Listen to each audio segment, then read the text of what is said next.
Hey guys. This story only has 6 chapters, so this will be a short one. This is what if Naruto is in a cyberpunk world. In a world of science, advanced technology and cyberspace hackers, powerful corporations control the world, deciding the fates of masses that inhabit the urban sprawls. Yet, in the corners of society, the ostracized live their lives in secret, running in the shadows. Hit like and subscribe if you like this one, and also please check the author in the description. Let's start.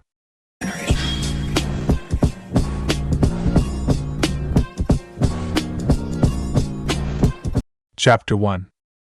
Next stop, Little Chiwa, the synthetic voice of the monorail cars blurted. Naruto opened his eyes, taking a moment to admire the view from the window in front of him.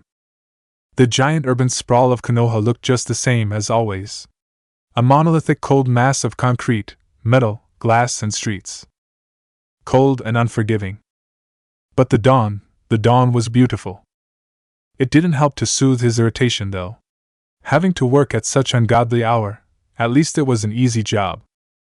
He got up and walked towards the car's automated doors. The dirty car was empty, save for a pair of homeless people who were sleeping in the end of it, lying down on a row of seats. This was not a busy line, especially at this hour of the day. All the wage workers were still sleeping. Maybe, had he been able to have a normal life, he would have found a normal job with a stable paycheck. And he would be still sleeping. The train finally reached the station, slowly decelerating before coming to a complete stop. Naruto got out of the train as soon as the door opened with a hiss. He ignored the small assembly of night shifters that started to board the vehicle to go back to their homes. He felt a light buzz from his pocket, the sign of an incoming call on his PDA. Without stopping, he reached under his hood and pressed the earpiece connected with the device. Naruto could see Shikamaru's face on his optic nerve, with information about the incoming call. He picked it up. "I just arrived," he said, yawning. "Yeah, I can see you from the station's security cameras," said Shika's voice. "What's up with the hoodie?" "Camouflage. This way, I'm just a random guy from the boondocks." "You picked an orange one," Naruto pointed out the bored voice of his friend. "Orange is an awesome color," the blonde defended. "It's more noticeable and it stands out in a crowd," added Shika. "It's the only thing noticeable about me, right now," Naruto insisted. "If anyone would ask, they would all remember the guy with an orange hoodie on. Not his face. Whatever, let's move on. I checked around the meeting place. Your contact hasn't arrived yet." "Bet 50 credits he's still asleep," snarked the young man. "Or he's already arrived and you can't see him." "Or something went wrong," replied Shika. "You're paranoid, man. It's just a delivery gig." "Paranoia is what keeps us alive, Naruto."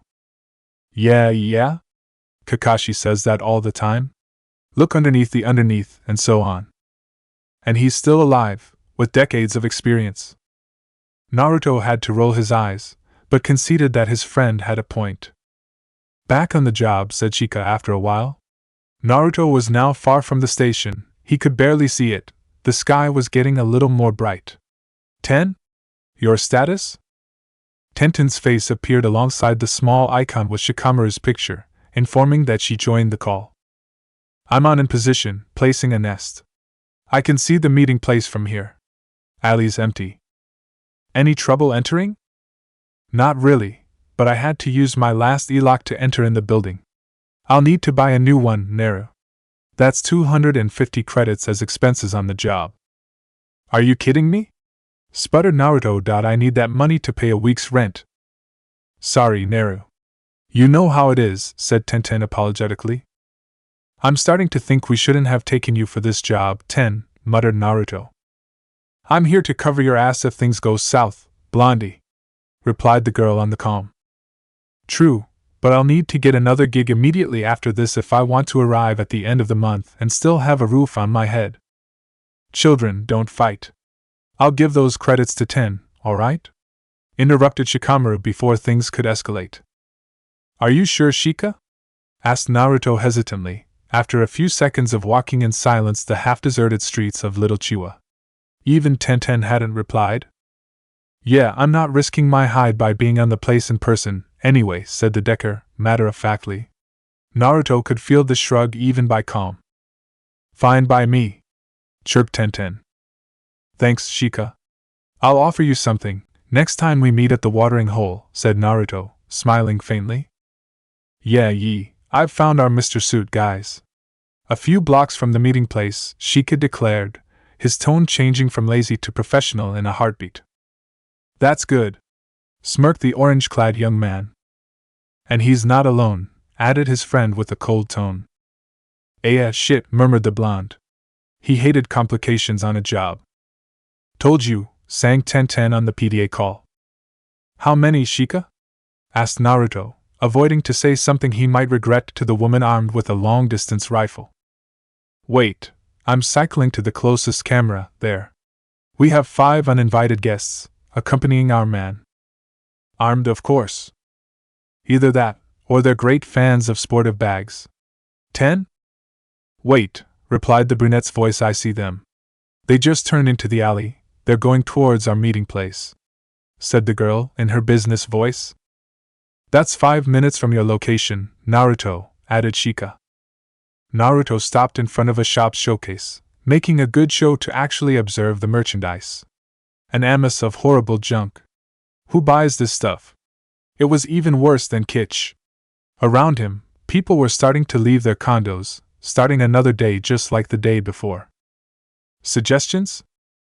I could always shoot all of them, said Tenten cheerfully. You're joking, right? Snarked Naruto. No response came. Please tell me you're joking, pleaded Naruto. Of course I am, replied finally Tenten. Bullets ain't cheap. I lost them, there are no cameras in that point.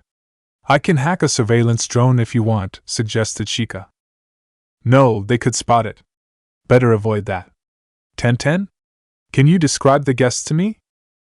Matching clothes, young. They're taking their weapons out of the sacks. SMGs, shotguns, and various pistols. Cheap stuff. No muzzle discipline, no tactical formation of any kind, probably a local gang, I can see the tattoos. Mr. Suit hired a bunch of gang bangers for protection? How can he know they'll not shoot him and steal his stuff? Said Shika with a stupefied tone. Probably didn't pay them yet. Still, an idiotic move from his part, muttered Naruto. Maybe Mr. Suit just wants to show some muscle and impress you, called Shika after a while. Who knows? Are they setting up an ambush, 10? No.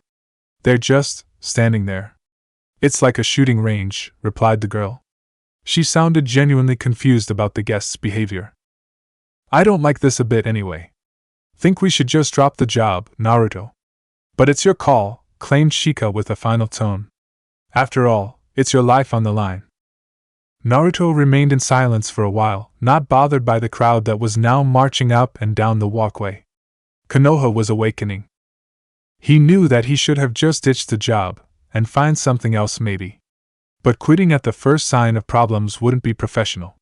Rumors could start. Clients would be less likely to offer him jobs if they thought he was a quitter. It could take months to fix his reputation among his customers' circles. Also, he needed that money. To pay the bills. To pay the rent. To pay for food. And he was sure that Shika and Tenten did, too. Maybe less than him, but money was money. Naruto? Called Shika, waiting for his decision. The blonde kept looking at the awful merchandise inside the shop window without really seeing it. He touched his chest, feeling the Kevlar vest under the cheap hoodie. Reaching further down, he checked his pistol, hidden inside the hoodie's pouch, to be sure he could extract it quickly if the shit hit the fan. He closed his eyes, taking a deep breath. He ran a quick diagnostic on himself. He had made his decision. All right, the young blonde whispered. What did you say? Asked Shika, confused. I said that we do the job, said Naruto, leaving the horrible shop window and starting to walk again, navigating through the crowd. Tenten, how does our Mr. Suit look? Nervous. He keeps checking the watch. All right, I can see the alley from here. Tenten, cover me. I'll do the usual signal if things go wrong. Got it, boss, said the sharpshooter. Naruto could hear her taking the safety off. Anything you want me to do? Asked Chika. Once you're in there, you'll not be able to talk to us. They would figure out that you've got support. Just do your thing and check the area around the block. Will do. Good luck. Naruto entered the alley to finally have his business meeting. Showtime. He walked in slowly, but firmly, without showing any hesitation. His hands well visible and opened, to show that he wasn't carrying a weapon. The men in the narrow passage saw him immediately, and tensed, watching him coming nearer and nearer. At least they didn't shoot me on sight, he thought. He quickly scanned the back street. It was dirty, humid, and it smelled bad. Probably because of a sewage drain in there somewhere. The place offered some cover, in case bullets started flying around, but nothing really reliable. A rusty, broken husk of what probably once was a car, and some trash cans. A bullet with enough power could easily pass through them. Hello there, he greeted. The man in the middle was obviously his contact, Mr. Suit. It was, of course, a fake name, but it described him perfectly. Around 30, shaved face, probably had received plastic surgery to look like a perfect businessman. His attire, that would have looked quite poor in the highest offices of the upper city, made him stand out inside the dirty alley much more than Naruto's hoodie. Especially since he was surrounded by 5 young gangers, with cheap clothes and bizarre hairstyles. On his shoulder, he carried an hard-casing satchel. The package. Who are you? Asked the suited man, narrowing his eyes. Strawberry ice cream is the best, said Naruto, in an annoyed tone. But chocolate chip cookies are even better, replied the man, nodding. Sweet tooth, mister? Grinned Naruto. It was his best shit-eating grin. Guys like these, people that had the mania of passwords, playing cloak and dagger without knowing how it was to really live inside the shadows they tried to emulate, they irritated him. You're late, said Mr. Suit in a flat tone, ignoring Naruto's jab. And you're not alone, stated Naruto, matter-of-factly. He had the 5 goons. They looked brash, twitchy, and very nervous. Especially the one with the shotgun. Analysis. Subject under influence of chemical substance. Great, thought Naruto, clenching his jaw. The asshole hired a bunch of junkies as bodyguards. His business partner just glared at him for a few seconds, not saying anything. Huh, you know, said Naruto, scratching his orange-cloaked head, breaking the silence. This is supposed to be the part where you give me the package, and then we go our own separate ways. The man stared at him passively for a few more seconds, before slowly taking a PDA out from his right pocket. There were a few beeps as he pressed a pair of buttons on the display without breaking eye contact, then he checked the screen. He smiled. Your customer made the transition. I will make mine, said Mr. Suit, before passing the satchel to one of the goons. Luckily for Naruto, it wasn't the one on high. The hired muscle got close to him, slowly. His weapon was lowered, and his finger wasn't on the trigger. He offered the satchel strapped to Naruto.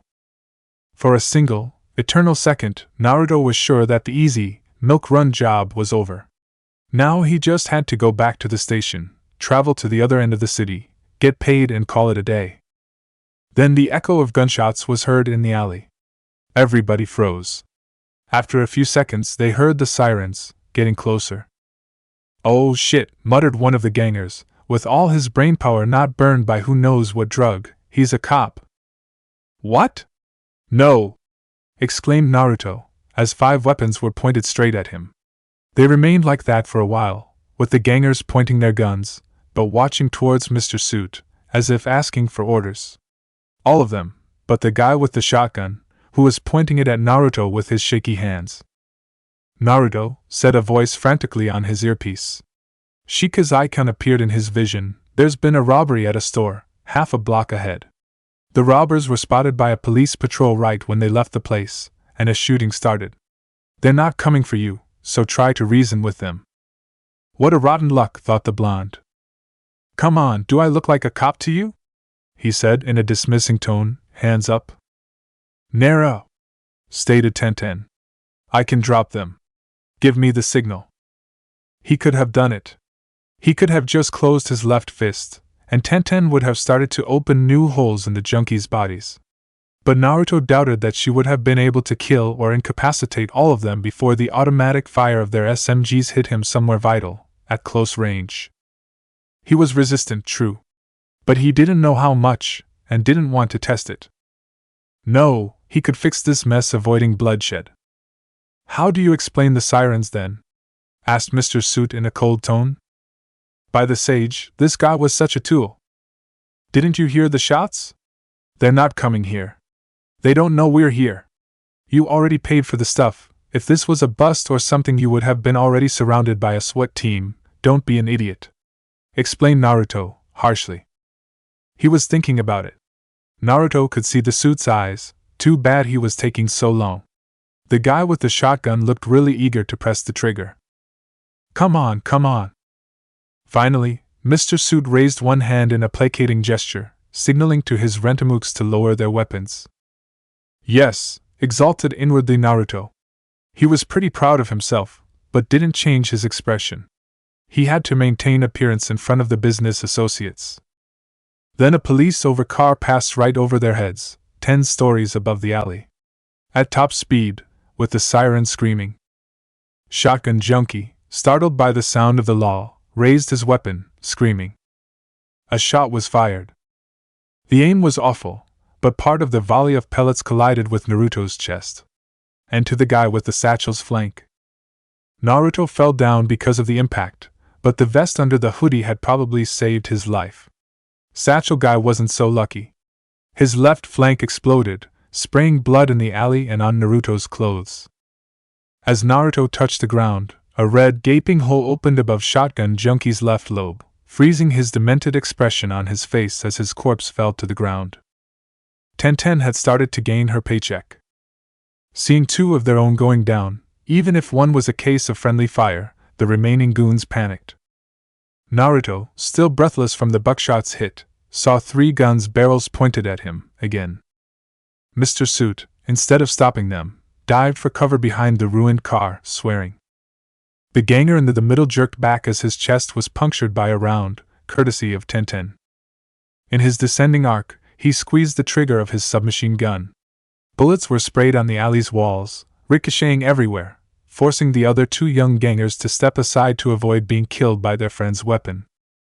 This gave Naruto 2, maybe 3 more seconds before they decided to empty their mags on his prone form. At his side, he saw the fallen weapon of the guy with the satchel.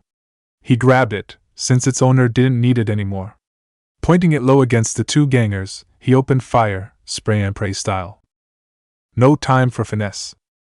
Firing multiple rounds, he peppered their lower limbs, basically kneecapping them. They collapsed on the ground, clutching their legs. Naruto! Are you alright? Almost screamed Tenten into his ear. I'm fine, Ten, he said, slowly getting up, letting go of the empty, useless gun. I'm just a little winded, that's all. In front of him, the 2 gangers were prone, moaning and rolling in pain. As they saw Naruto getting up, one of them, with a mohawk hairstyle and facial tattoos, gritted his teeth and tried to reach for his fallen weapon. Naruto sprinted towards him, ignoring the fading ache on his chest. He kicked the wounded man's chin, still running. The blonde felt a few teeth going loose. Then, just to be sure, he grabbed the man's collar with one hand, slamming his head on the concrete with enough force to knock him out. As Naruto composed himself, the last conscious ganger started rambling about how he wanted his mother. The young blonde watched him, as he went to take the satchel that was laying a few meters before. The ganger was younger than Naruto himself, probably under 18. He was on the verge of crying because of his wounds. Naruto kicked him in the head, so that he would not suffer until a medical unit could find them. Then he finally recovered the satchel. He still had a job to finish. But first, he thought, looking to the place where had hidden himself. Naruto strode towards the car wreck, not surprised at finding the businessman curled up in the little space offered by the broken vehicle, trembling. He clutched the older man by the neck and pinned him on the brick wall. The man tried to struggle, but Naruto just strengthened his grip. "You idiotic piece of shit!" he yelled in Mr. Suit's face. Naruto, called Shika on the calm. The blonde just ignored him. You brought junkies to a simple package delivery? How stupid are you? Mr. Suit tried to respond, but Naruto was so furious that he was practically strangling him. Naruto! What? He asked, yelling so loudly that some spit landed on the man's face. Look towards the street, said Shika, hesitantly. Naruto did. He saw street where he had came from. The sun was finally shining on the city, accentuating the difference between the main street and the dark, narrow alley. 3 bodies were sprawled down, immobile, just outside of the passage. 5 more people were twitching, screaming in pain. He had been so focused on the short firefight that he hadn't realized that the ricocheting bullets fired by the ganger had crossed all their way to the end of the alley. The morning crowd was so clumped on the walkway that even a few stray shots had hit multiple targets. No, not targets. People. People that weren't involved in this mess. Naruto's eyes glared at the man which he was holding the neck. He lifted him until the tips of the imitation shoes were barely touching the ground. Naruto smelled urine. Mr. Suit had lost what remained of his cool exterior and had wet himself. Naruto! Police units are closing in. They're just out of the alley, you have to get out of there, communicated frantically Shika. Yes, Naru. I can see them. Run, said Tenten. He had to run, yes. But bastard had to pay. Hey, he asked to the man, easing his grip enough to make him talk. Are you left-handed or right-handed? Huh! Coughed the man, stupefied from Naruto's question. Left hand or right hand? Which one do you use to write? The left one, replied finally Mr. Suit, confused but why. In a swift motion, Naruto twisted the mentioned hand, breaking a few bones into it. Mr. Suit let out an anguished scream. He wouldn't write with his left hand for a while. Naruto let him go, and started to run towards the other end of the alley. It was then that he heard the other voices behind him. Freeze! Hands up! He just kept running. The blonde heard the wounded Mr. Suit scream for help, and saying something about the bodies. Naruto wasn't listening. Stop now or I'll shoot, intimated the cop's voice. Then he heard the sound of a bullet impacting the concrete. No sound of gunshot. What? Oh shit! Said in alarm the same voice. Sniper! Go to cover! What did you do? Asked Naruto, worried that his friend made a terrible mistake. Cop killers were hunted down like rabid dogs, everybody knew that. Relax, Naru. It was just a warning shot, I missed him of at least half a meter. That way, they'll try to find me, instead of chasing you. Or shooting you, added the girl with a snark. But enough of this. I'm leaving the nest, by the time they get here I'll be long gone. Shika, take Naruto to safety, I'm counting on you, said Tenten. I will, Ten. Good luck, replied Shika. After he said so, Tenten's icon disappeared from Naruto's vision. Alright Naruto, the police are already sending out a dispatch about a suspect with an orange hoodie. Ditch it. Told you it was a good plan, replied Naruto, as he arrived on the other end of the alley. He kept running, passing through the people and dodging the traffic. Luckily for him it was a local street and not a freeway. As he arrived to the other side of it, he entered the first passage he found. He could hear more sirens in the distance. Shika? What can you tell me about these policemen? What company are they from? Police, like everything, was private these days. If you had the responsibility of managing a district, and you wanted some form of public order, you had to pay a police company to have that.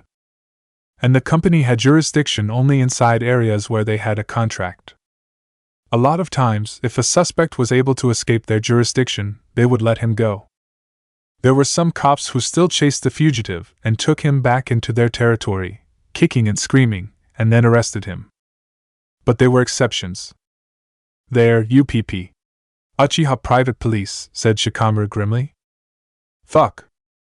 The Uchiha Private Police was one of the biggest companies, along with ANBU Security and a few selected others.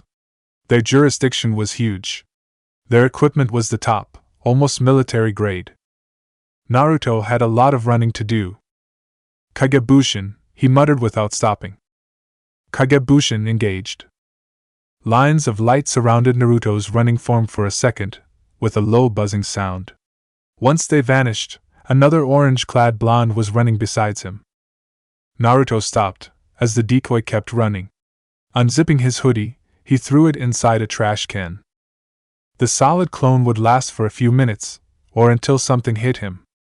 Strapping the satchel to his body, Naruto started to run in a different direction from the holographic projection. If he had any luck, he would be able to disappear before the Uchiha would understand that they had been fooled. His shift was almost over. He left the 24/7 market where he usually crashed at the end of his night with a steaming cup of coffee, nodding to the clerk as he exited the door. The cheap caffeine would have helped him drive at least towards the station after the long night. Not before giving his usual report, of course.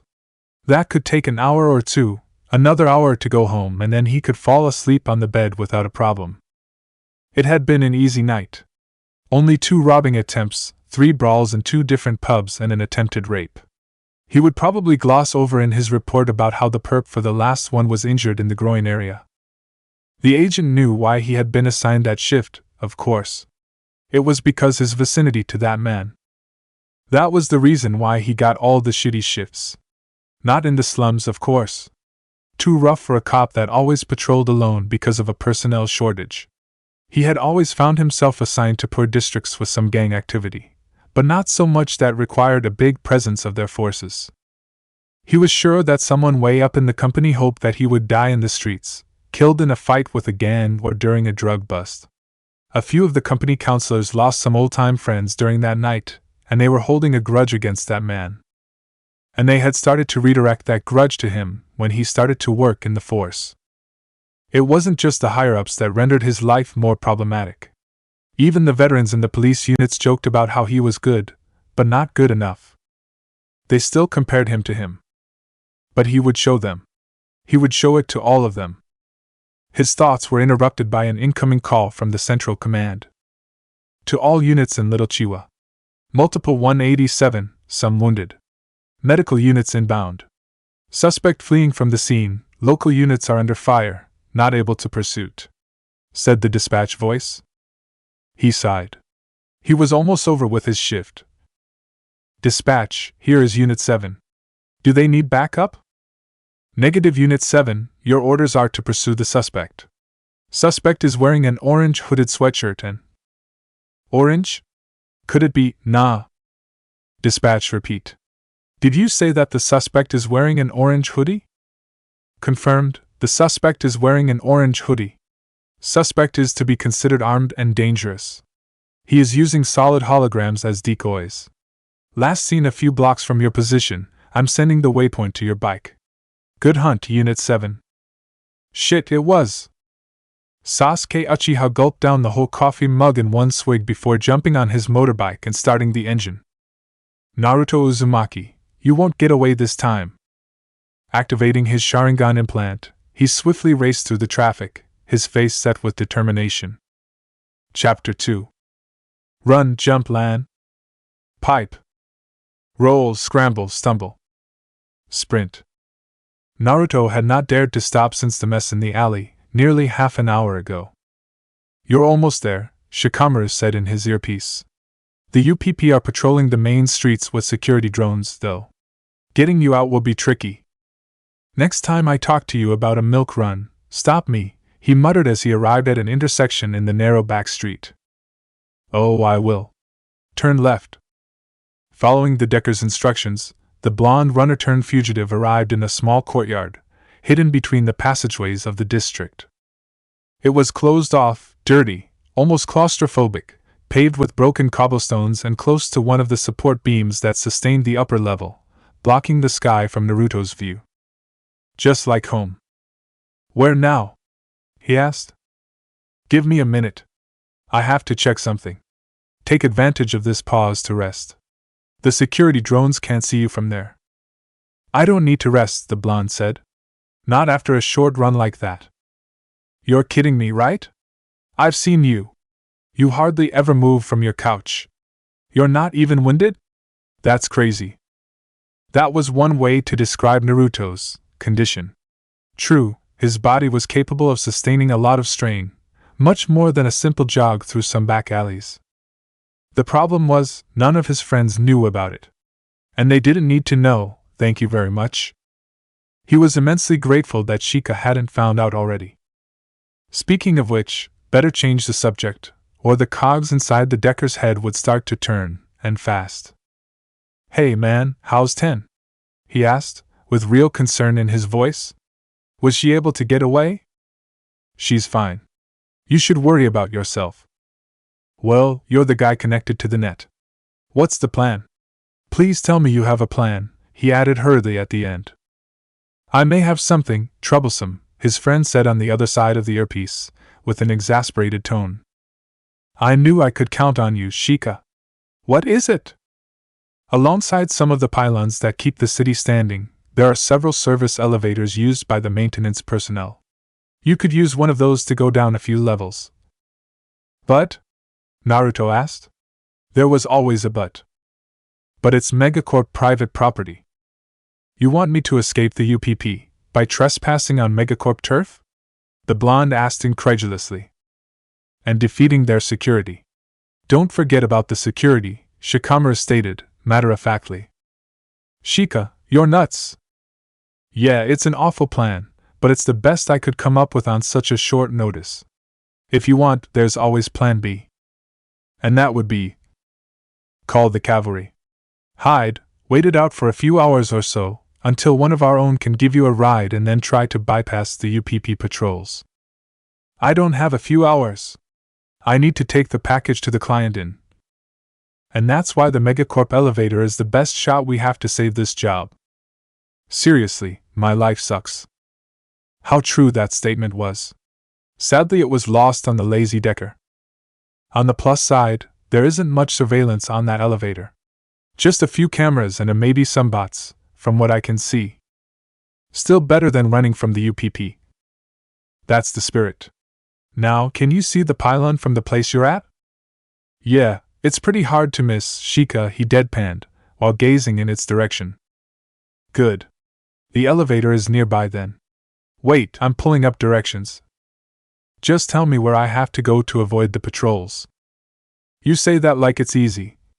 Sheikah sighed. But for now the coast is clear. Just keep moving towards the pylon and stay sharp. I've got to go ahead. Ahead?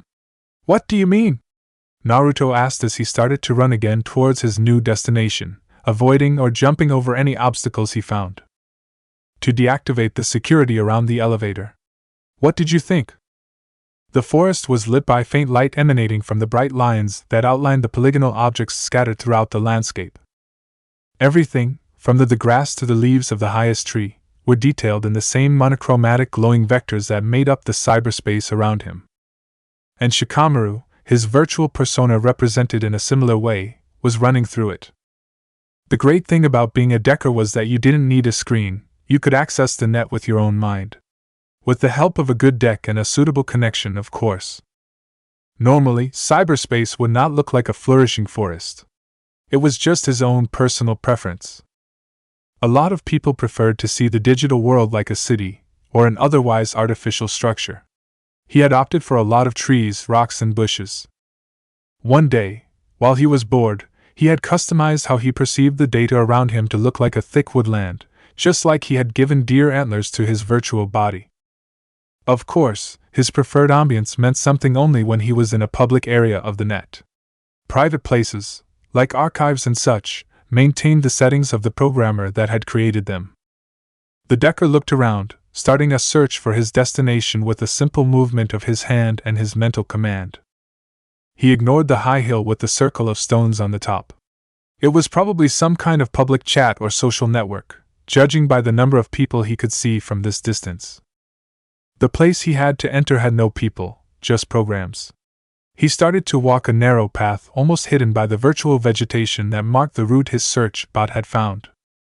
He was not disappointed when he came in sight of a small clearing, with a dolmen-like structure at the very center of it.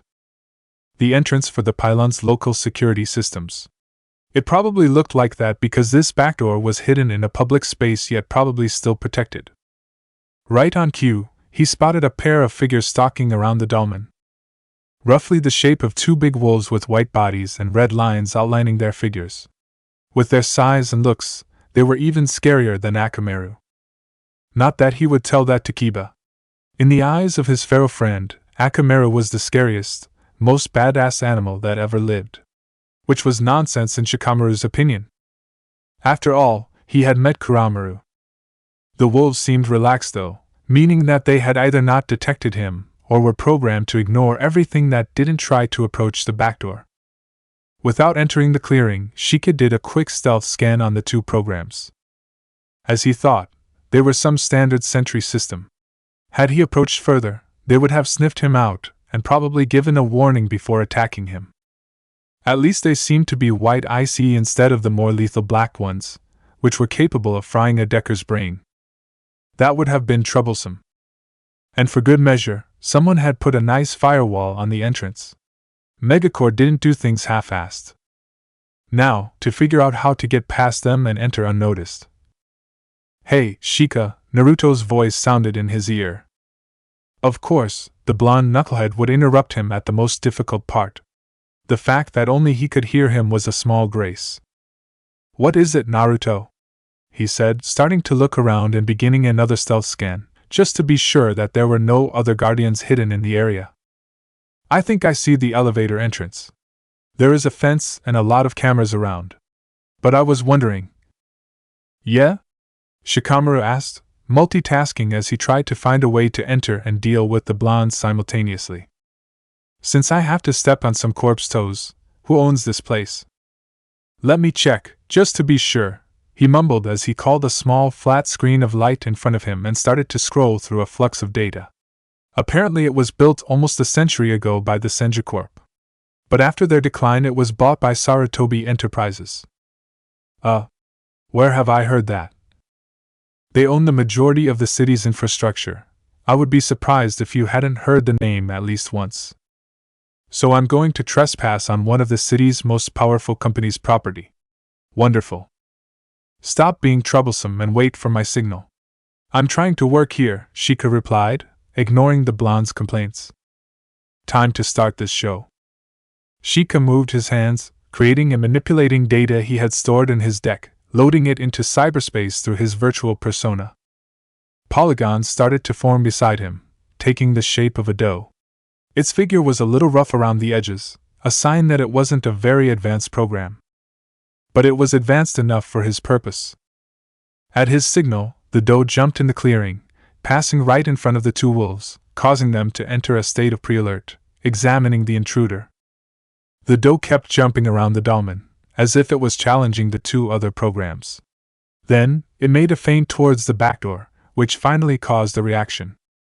The wolves attacked the much smaller doe, that swiftly dodged before sprinting towards the forest. Taking the bait, the two sentries followed it. Shika moved immediately towards the center of the clearing with long strides. In a matter of minutes the doe would have either ceased to exist or been caught by the white ICE wolves. He had to act quickly. As he came closer to the entrance, represented by the space between the vertical supports of the dolmen, a screen opened in front of him, blocking his way. It was asking for his employee ID and password. Cracking a Megacorp site just to let Naruto get into an elevator, while two white ICE programs could come back at any moment. Sometimes he loved his job. Naruto decided that he had waited in the wet alley, standing like an idiot, for long enough. He sat against one of the pipes, the one that was not leaking, since Shika had not called him yet. He sighed. The day had started out so well. Besides the fact that he'd had to wake up hours before dawn just to be on time for the job. Just an hour and something earlier, everything had been utterly fucked up. And some people had been wounded. Or had died. He hadn't had the time to check back in the alley where he had met with Mr. Suit. Not with the police on his tail. It wasn't his fault. Naruto knew this. He hadn't taken the gangbangers to the meeting, he hadn't hired junkies and he hadn't pulled the trigger. It wasn't his fault. That didn't change the fact that he felt like shit. It's done, Shika said, interrupting his little guilt trip. Naruto perked up, looking towards the base of the massive pylon that stood behind the tall fence. What do you mean it's done? Nothing changed. I've put the security cameras on loop. They'll be seeing the last 5 minutes of footage instead of you. You can do that? The blonde asked in awe. That's so cool. Yes, well, you better hurry. The UPP has started sending drones into the secondary streets, too. Fine. Just tell me what I need to do. There should be an entrance on the other side of the pylon. I will call the elevator from here, and you'll be able to use it to go down a few levels. Can I use it to go down more? Not enough time for that. If I tinker too much in this system, my presence will be traced. And that would be bad, Naruto said sagely. Just hurry up towards the elevator, Naruto. The blonde didn't need to be told twice. From the inside of the virtual room, Shika was able to see Naruto's progress. His presence was not being registered by the cameras, since Shika was feeding them their own previous footage, simply niggling with their data node. Also, keeping the blonde in his sight was handy. You never knew what disasters could happen around him. Alright, man. I'm in front of the elevator's entrance. At least I think it's the elevator. If there is a maintenance, only authorized personnel sign, then it is the elevator, Shika replied, examining the flux of data around him. The room had been built like an abstract thing, a big empty space with a constant flow of data feed all flowing into the system node in front of him, be it from the cameras or the motion sensors around the pylon. Tricking those had been more difficult than tricking the cameras, but no need to tell Naruto that. He liked being modest most of the time. Bragging about his skills was just too troublesome. And it invited trouble in his line of work. The only thing that mattered now was keeping Naruto out of the program's eyes, so that the security bots remained in standby inside their holding area. Alright, how do I open it? There are no buttons. It's normally operated through a facial recognition software and a vocal command. What? Why would someone use this kind of security on this? Because it is one of the supports for the upper levels. I'm surprised that they didn't put a minefield around it, just to be sure nobody tried anything stupid. Right, because a field of hidden explosives is exactly what we need right now, the blonde lamented. But how am I going to use it? I'm telling the subroutines that controls the elevator that your face is authorized, even if the cameras are not really registering your presence, the Decker explained as he placed a few inputs in the system. There, it's done. That's great. I could even offer you ramen right now. Please don't, Shika smirked. And don't make that face. I thought you said that the cameras can't see me? Naruto pouted. The cameras can't. I can. Now just stand there and wait a few minutes, the elevator will arrive soon. I'm going to delete any trace of our little stunt. Alright, Shika. Take care. Just don't wander around, the Decker said, as he turned his attention towards the data that composed the room around him, mostly to distract himself. The programs were doing their jobs on their own now, there was no need for him to check them. But he wanted to wait until Naruto was safe in the elevator before leaving. This time, tricking those white IC would not be been so simple. His thoughts were abruptly interrupted when he heard the sounds of someone clapping, right behind him. Naruto, holding true to Shika's advice for once, just remained in front of the metal doors. He got bored after the first 2 minutes.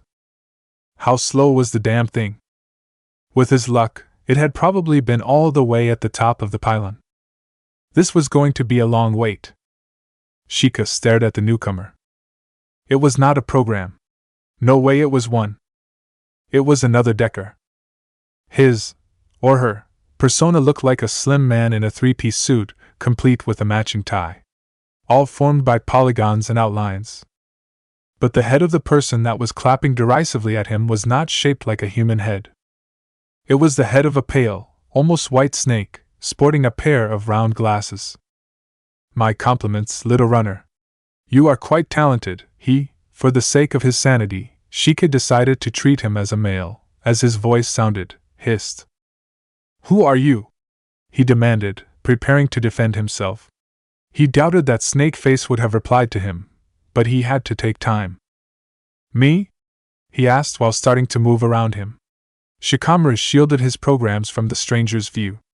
I'm someone that normally doesn't bother with small fries like you. However, your tinkering with the local software is putting my own goal at risk. Do you realize that you were almost detected entering here? Well, it's not like I planned to do this. I'm not looking for trouble. Too bad. In half a day's work, you've almost ruined what I've planned for months, the Snake Man said, sounding utterly pissed. I must admit, I'm a bit disappointed. You sneak in here completely undetected, dodging every firewall like an expert, and you're doing this on a whim? Look, I just need a few more minutes. Then I'll be gone. I'm sorry to say that I can't allow that. Your very presence jeopardizes my operation. You are a wild element, and I can't afford to let you go. The virtual place shifted, and instead of the continuous stream of chaotic data that Sheikah had seen until now, it became a clean, spotless and glowing room without exits. All had happened in the blink of an eye. The only things that didn't change was the system node, that had remained in the middle of the virtual construct. Sheikah's blood had probably frozen in his real body, but he couldn't feel it thanks to the change of sensorial feedback caused by being in the cyberspace. This guy was dangerous, he just felt it. He was not an amateur that was breaking into a place for a thrill. This was a professional. Then why was he in such an unimportant system? Unless you were modifying the place, weren't you? You wanted to turn it into your own data cache. Almost, but not quite. You see, you're good. Very good. But I'm better. I can't afford to have some amateur risking my mission when I'm so close to completing it, the Snake Man said. Mission? Of course. You work for another corp, Sheikah smirked. The snake's face remained impassible. You're trying to gain access to the main archives of Sarutobi Enterprises. What is it? Corporate espionage? The other Decker just watched him for a few seconds before shrugging. You're very perceptive, the suited snake snorted. Good, keep talking. I suppose you would not be interested in a job interview? People like us don't do interviews, Scaly, he rebutted. Why was that elevator so damn slow? True, but I had hoped to let your guard down. Pity it didn't work, the spectacled snake sighed, before locking his gaze on him. But what happens if I reactivate the security programs while your little friend is out there? Shit. For just a blink of a second, Sheikah's concentration slipped towards the interface of the node beside him. It was enough for the other Decker. After quickly creating a ball of raw, corrupt data, he threw it at Sheikah at an impossible speed. Naruto was starting to show a facial tic from how bored he was. He could hear the muffled sound of the elevator moving now, so at least it was moving closer to his level. Maybe it was just not made for speed. After all, it was a maintenance elevator, they had to use them to move around big loads of stuff, right? He grumbled, turning away from the two metal doors. He was too tired to watch them. It was just by chance that he caught sight of a camera turning towards him with a whirring sound. And lingering on him. That made him a little nervous. He knew it was crazy because Sheikah was handling it, but... Was that light on the camera red? Why was it red? Wasn't red a bad color? He heard a popping noise, and two narrow niches opened beside the elevator's door with a hiss, dark and menacing. That was not a good sign. Sheikah? He asked, while taking a step back. What's going on? Then he heard the sound of something powering up, followed by a racket of machinery, whirring gears and loud metallic thuds. A message started to flash in the lower corner of his HUD. Alert. Potential threat. Before he could even ask himself what had triggered that system, he found himself under the scrutiny of two heavy combat rifles. Said rifles were in the shiny, metallic hands of two security robots, lacquered with the colors of the Sarutobi Enterprises who were emerging from the dark compartments. Trespasser, you're intruding on private property, one of them said in a cold, artificial voice. Identify or surrender. Otherwise lethal force will be used. Naruto slowly raised his empty hands, hoping to look as unthreatening as possible to the little, not really bright AI that was controlling the bots. Sheikah, he whispered, opening the channel again. Sheikah, respond you useless, lazy. Naruto, get out, shit. The communication was abruptly interrupted. If Sheikah had started to swear, things were really bad. Like the muzzles pointed at his torso. He had to fight the instinct to call loudly his friend, because he was afraid that a sudden outburst would trigger the bot's programming. And he didn't know if he could survive 2 bursts of military-grade ammo at close range. "Hey guys, it's me, Jackie," he said quickly, while checking his surroundings. "I've come here for the usual inspection to the elevator and—" Subject: Jackie not found. ID not found. Lay down, or be terminated. Alright, this was bad. Maybe if he could at least reach. Weapon detected. Intruder is armed. Oh shit. Engaging, the second one simply stated, opening fire. Sheikah had to abstain from cursing, because all his concentration was now dedicated to the firewall shield he had created between him and his opponent. That gave him a little breathing room. Now what to do? The snake in a suit had closed the exit. He couldn't leave. Not even with an emergency disconnection. Alright, he could work with that. The elevator was still arriving, he just had to tell Naruto to wait for the right time and... "Why are you standing there, doing nothing?" the reptile man asked, smugly. Sheikah's attention went back to the second decker. He had finished moving his hands in a particular pattern, like he had loaded an attack program? But why? He was behind a firewall. "Behind you," he mocked. "What?" Something hissed behind him. He dodged without looking, using a simple sidestep and data combo to move faster. A giant, vicious-looking red snake had just crashed on his firewall, right where he was standing a moment before. And it had materialized behind him. How? "I'm currently an administrator of this subsystem, thanks to my own tinkering before your arrival. Your firewall, for me, it means nothing." Alright, that was a lie. Sheikah knew it.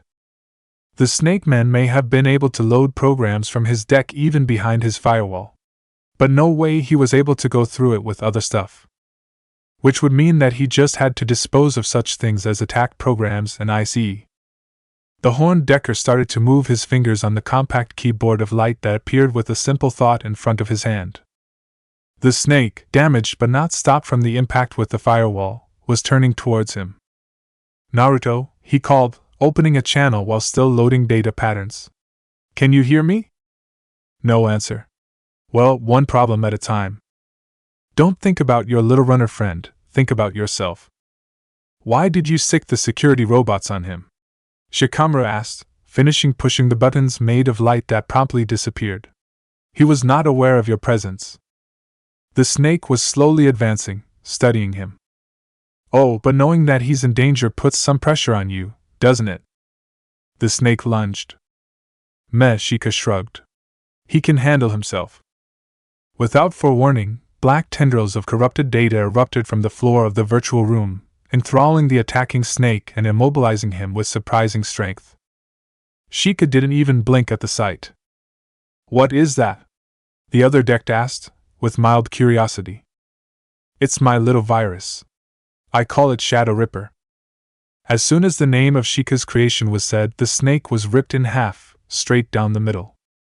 It was still trying to reach the antlered decker. But it was futile. Its body was broken, and its data was flowing. Just a few more spasms caused by the original intent of the small, terribly simple AI, and the virtual being started to lose consistency, its form being deleted byte after byte from the damage it had sustained. "Now that's impressive," the snake man grinned. "Thanks," Sheikah answered, without really meaning that. Now, he just had to find a way to contact Naruto, open an exit for himself so he could leave, or even disconnect if it was necessary, just in case, and put this buffoon in his place. Just another day on the job. Holy shit! Just above his head, another heavy caliber cartridge impacted on the reinforced concrete, leaving a hole the size of Naruto's knuckles. The blonde had, for the life of him, no idea how he had survived that first attack. He had just started running when he had seen the rifles moving and somehow he had dodged the fire. Maybe those buckets were not really good at aiming at a moving target. But now he was stuck behind his current cover, one of the support pillars for the pylon. He was not a moving target anymore, and he couldn't afford to be, judging by all the rounds flying all around his pillar, which had not been designed to offer a cover in a firefight. The only thing that Naruto was able to do was waiting for the right time to take a peek and fire 1 or 2 shots from his own pistol, just to keep them at bay. Additional units arriving in 43 seconds, one of the metal boxes said. Somehow the blonde was able to hear it even among the loud gunfire bursts. Why was he saying that anyway? Who the heck programmed his robots to say stuff like that? Initiating flanking maneuver as soon as the additional units arrive, the second one replied without ceasing fire. Oh, you've got to be kidding me, the blonde lamented as he ejected the empty magazine of his weapon. Only 2 left. 2 magazines for 2 security bots, plus the additional units. Yeah, no good at all. Forget the elevator, he just wanted to get out alive. If he survived this, he would buy a better gun as soon as he had enough money for one. Rado? Naruto? You there? Oh, finally good news. Never before had Naruto thought that the voice of another man was so beautiful. Shika! Where the fuck were you? I'm having my own party here. We're having tea and pastries.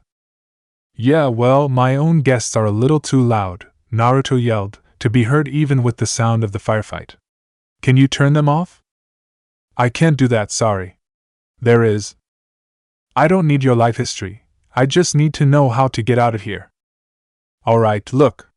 I can't see the camera feed right now, but the elevator is still on its way. It should not take too long now. Wait, you can't see me? Naruto asked, puzzled. Yes, I can't see you now. Look, just give me enough time to finish this thing here, and… Geez, why didn't he say so immediately? Alright, Shika, take care, the blonde simply said. Wait, Naruto. What are you do? Naruto switched off the communication. If Shika was not able to see him, he had a chance to do this. After all, wrecked robots couldn't talk. Showtime. Why had that troublesome guy closed the call? After all the trouble he had gone through to finally contact him, by moving his firewall along the room.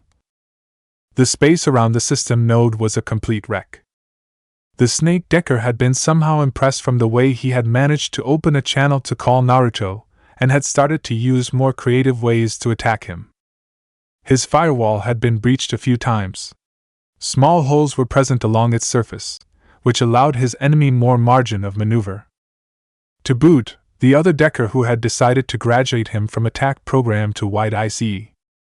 That were now almost surrounding him, barely contained by the Shadow Ripper and a few of his other tricks. It was not a good situation, but it had not been good since he had entered in the node. Well, he had managed to tell Naru that the elevator was still coming. Time to find a way for him to get out of there. Shika gave a few final commands on the node's interface, injecting a virus in the data cache that maybe would have at least thrown a wrench in the bespectacled snake's plans. Now it was just a matter of good timing. He gave order to the firewall to overload itself. The barrier lit up rapidly, gaining a red-orange hue before exploding in thousands of shards that moved in every direction, yet somehow managed to miss him entirely. The fragments damaged the ICEs, forcing them to back off, while the Snake Decker had to create a physical barrier to stop them. Nice trick, the reptile's voice said from behind the cover made of polygons. I'll have to remember to copy it, after I'll have dealt with you. Copy this, Shika stated without looking in his direction. Where before the barrier of light had stood, was not rapidly forming Shikamaru's own white ICE. It took the shape of a grotesque monstrosity with a stylized, muscular body with fists big as anvils, and the head of a deer with majestic antlers attached to its bull-like neck. The new fighter in the room was towering on everyone present, its creator or their enemies alike. As the massive program's body finally formed, it started to slam his oversized fists around, making a great havoc while grunting in rage. But it was not aiming to the snake ICEs. It was hitting all around the virtual room, destabilizing data as he did so. Obviously the Snake Man seemed quite shocked by this. What are you doing? I am wrecking this place, thanks to my heavy-duty ICE. I bet that in a few minutes this place will be swarming with Saratobi's cyberspace security squad. The snake's eyes widened slightly. If you don't want to get caught, you'll have to undo what you did and open the exit. You open the door, I leave, Sheikah continued. And even if they arrive too late, they'll know that a Decker was here and the whole system will be checked for intrusion. I win. As to make a point of Shikamaru's last statement, various alarm signs started to flash around the data node, that was shaking because of the Horned Colossus's blows. It was just a matter of time. The snake-headed man gritted his teeth, seething. Shikamaru could feel the rage of the other Decker, even if his body was just a virtual construct. He wanted to attack, to kill him. But he had no choice and both knew this. In the end, the man relented. With a gesture of his hand, his own ISAs stood down. And with a few precise commands, he modified the gateway once again, opening it. The two Deckers stared at each other, ignoring the tell signs of the incoming security squad. They both were well aware that the ones that moved first would have probably been stabbed in the back. Or at least, that was Sheikah would have expected by a worm like his attacker. So, how do you want to do this? The snake-headed man hissed. You dismiss your ISAs and disconnect now. I will leave after you've done that. As you wish, the man hissed. The snake-shaped white ISAs started immediately to fade from existence, having been sent away by their master. Their data flowed into the snake man once again. So, this is a goodbye, Shikamaru said, smirking as the other Decker started to walk into the exit. Oh yes, the other man said, turning towards him. This is a goodbye. A single finger was passed on a command interface that appeared on the man's suit. 4 dark spheres, with spikes protruding from them, appeared around Shikamaru. Sheikah's deer man attacked them immediately, but as he hit one of them with his huge punches, his whole arm was ripped by a corrupt flow of data unleashed by one of the spheres. Sheikah recognized the pattern immediately, as his white ICE spasmed around, being consumed. Black ICE? You snake-faced son of AB. Have a nice death, small fry, the other Deck waved, without looking back. The spheres started to spin and moving closer to him. He had few time, and no choice. Shikamaru moved his hand, his real hand, on the surface of his deck, and pressed the emergency switch. His consciousness was forcefully pulled away from the cyberspace, and pushed into his meat sack of a body. It was quick. It was intense. And it was terribly stressful for the mind and body of a Decker. The backlash was immediate. He screamed, confused by the sudden sensorial feedback and the pain for the forced procedure he had just undergone. He thrashed on his soft recliner chair, feeling blood coming out of his nose. And then, he fell down on the floor, looking like he was having a seizure, while it was just his body having trouble to move his muscles correctly. It would last only a few minutes, then the nausea would arrive. And the migraine. It was still a long way better than having his brain fried by a black IC, but it was still troublesome. Sasuke let out a raging grunt, suppressing the urge to punch the screen of his bike's computer. Again. He had lost trace of the suspect. All the sightings, even the ones from the flying drones, had been decoys. Now the trail was cold, the blonde runner had probably gone under, waiting for things to settle down. He had hoped to cut off the fugitive's way, but he had lost it. Damn it. The UPP officer was moving along the outskirts of Little Chihuahua, where the poorer buildings and the support pylons lay. His thoughts started to run wild, which was never a good thing. They always got back to that man. And what he had done. Sadly, he had vanished without a trace years ago, disappearing in the shady underbelly of the city. The place where runners lived. Along with gangs, cartels, other criminals and millions of people just trapped in between. No way to find him without inside help. The blonde he had been chasing, Naruto Uzumaki, was one of the few runners whose identity was well known to most authorities, UPP included. Somehow, he had managed to avoid capture, unlike the ones which had been identified so far. Had he been able to capture him, maybe he could have interrogated him on how the runners find contracts. It was a long shot, but it would have given him a chance to track down it. Gunfire, loud. Multiple shots. A firefight close to his position. He snapped into focus, forgetting his thoughts. Dispatch, there is a shooting in the area I'm in. I'm going to check it out. Understood, Unit 7. What about the suspect? He got away. The one I was following was a decoy. Copy that, 7. Good luck out there. Obviously, he was not offered backup. Typical.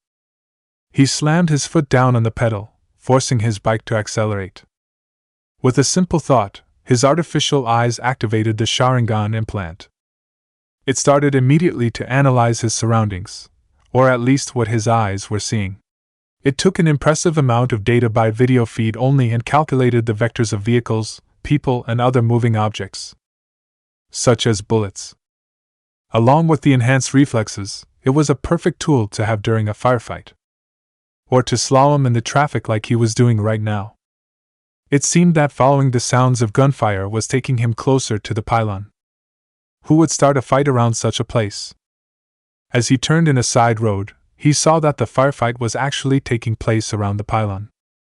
In front of the main entrance in the middle of the fence, with the logo that showed clearly which corp owned this spot, was lined up a small number of security robots. Mark III models, from what he could see. Not the top of the line anymore, but still amply used. Strangely, they seemed to be watching the inside of the fenced area, not the road in front of it. What was going on? He pulled the brakes slightly, cutting the engines as he was close enough that the machines actually felt his presence thanks to their ambiental sensors. Which was an overcomplicate way to say that they heard him. Halt, officer, one of them said, having turned around and seen him. Please state your business. I was patrolling the area, as specified from my company's contract, when I heard the sound of gunfire. Do you require assistance? Sasuke asked, knowing well that he would receive a refusal. After all, corporations had a strict policy about these stuff. We thank you for your offer, but our security forces will be able to deal with these on their own, the robot said, in what seemed to be a standard, pre-recorded message. Have a nice day. Which was corporate for a middle finger. Sasuke grunted. He had suspected that this would be a waste of his time since he had understood that the firefight was taking place in a megacorp's territory. He would have fared better trying to still look for. Wait, what was that? He had been on the point to turn around his bike, when his Sharingan had seen something moving behind the fence, in the distance. He asked for his eyes to show him the frame where they had detected the movement. There. Sasuke could have dropped his jaw, had he been less in control of his reactions. The blonde runner he had been searching for was inside the fence, involved in the shooting. The Uchiha quickly spun around his bike and gave gas to the engine, facing again the row of Mark III, who were now all watching him. Well, at least they hadn't raised their rifles yet. Let me pass, you stupid Tinkins, he ordered. A suspect is inside the area, and I need to capture him. Officer, I must remind you that this is Sarutobi Enterprises' property. Your jurisdiction for the purpose of... Get out of my way! Sasuke yelled, running right through them at top speed, ignoring the various warnings. He had enough. He would not let his only link to Itachi escape, or be killed before he could interrogate him just because a robot had been in his way. He finally arrived on the scene of the firefight, and he had to stop his bike at the site. He had not expected this. You are forbidden to touch Sarutobi Enterprises' property, the robot cold voice said as it stopped firing, its weapon empty.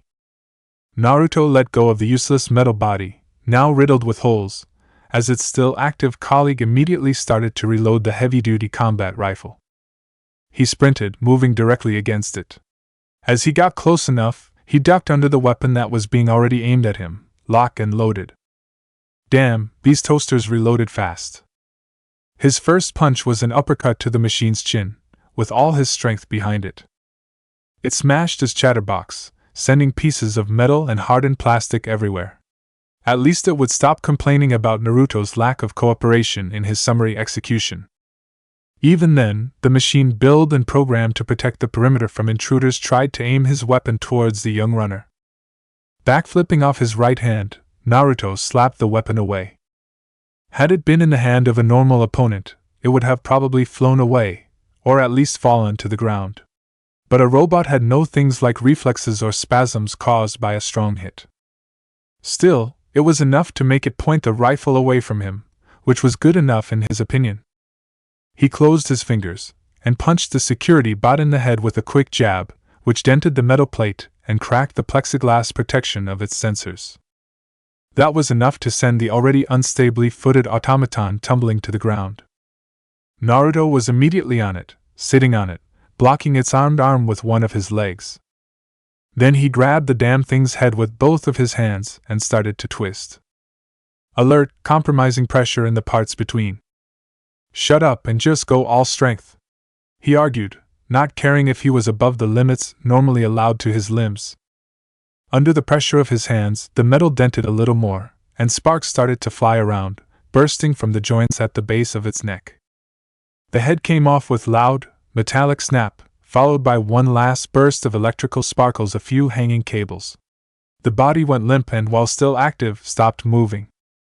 Thank goodness to whoever decided that robots' heads had to contain their core processor. Naruto relaxed, and got up, still clasping the damaged, almost smashed head in his hand. His muscles, the ones he still had, at least, were really sore, and sure as hell he would feel this in the morning. Then he let it go of the head and kicked it, watching it as it soared for something like a dozen meters, passing above the other 5 robots he had destroyed in very creative means. Yes. I'm awesome! He yelled, euphoric. He noticed the lonely UPP agent that was looking at him, stunned, only when the tin head landed with a metallic sound. How had the blonde runner not noticed the other man approaching was beyond his comprehension, since it had a still-running bike. Maybe he had just been too focused by the whole breaking robots thing. Still, he was under a shock of equal magnitude. Someone had seen him using his. Right as the two of them met each other's gaze, the elevator's door opened, announcing its arrival with a hiss of sliding metal. Naruto immediately ran for it. As Shikamaru had told him, the elevator was quite big, industrial-grade big. Not that he cared right now, as he all but leaped inside it. He immediately reached the panel of the controls. At least that didn't need an ID scan, it was based on old-fashioned buttons.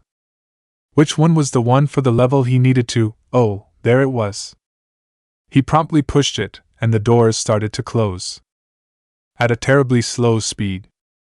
The loud roaring of an engine could be heard coming from outside. Naruto started pushing the button more energetically. Still, the damn slabs of metal refused to move faster. They had closed halfway when something forcefully jammed into them, with a loud slam. It was the cop's bike.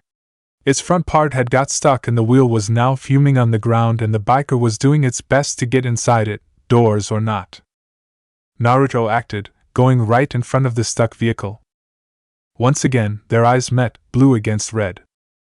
Then Naruto kicked the bike away, shattering the fork and freeing it from the door's grasps.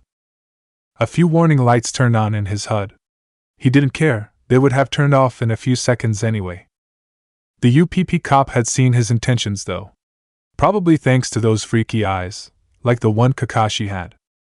After grabbing a compact shotgun from the bike's side, the policeman had just stood on the top of the bike's seat, and jumped. He landed, rolled, tumbled and turned towards Naruto, pointing the weapon towards his head. Naruto had just the time to do the same, retrieving his own pistol. Neither of them pulled the trigger. Shit. A Curie standoff. The elevator started its slow descent.